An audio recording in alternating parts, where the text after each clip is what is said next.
అవునా కదా? అంటే ఇది ఒక కొండ. ఏంటిది? తప్పుల కొండ. ఒకటి అప్పుల కొండ, రెండోది తప్పుల కొండ. ఈ కొండను మనం ఎక్కలేమేమో అనుకుంటాం, కానీ యేసయ్య మిమ్మల్ని ఈ కొండ కూడా ఎక్కించగలడు. దేవుడు ఎక్కించగలడా లేదా? నీకు అసాధ్యమే, కానీ దేవునికి సమస్తము సాధ్యమే. ఇటువంటిప్పుడు అనుకోవాలి, ఇది అయ్యా నాకు అసాధ్యమే కానీ నీకు సాధ్యమయ్యా. మనం ఎప్పుడు అనుకుంటాం తెలుసా? ఇలాంటి ఏదైనా ఆశీర్వాదం వచ్చినప్పుడు, ఆశీర్వాదకరమైన ప్రార్థన మనం చేసేటప్పుడు, అయ్యా నమ్ముటి నీ వలన నమ్మోడికి సమస్తం సాధ్యం అన్నావు, నేను నమ్ముతున్నానయ్యా. ఈ మాట ఎప్పుడు అనుకోవాలి తెలుసా? పాపాల దగ్గరికి వచ్చినప్పుడు అనుకోవాలి. ఈ పాపాలు చేయకుండా నేను ఉండలేను, కానీ నేను నమ్ముతున్నానయ్యా నువ్వు నన్ను పరిశుద్ధపరచగలుగుతావని. ఇప్పుడు వాడాలి ఆ మాట. ఏ మాట అది?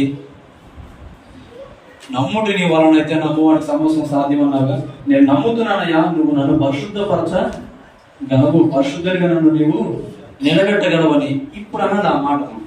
రెండు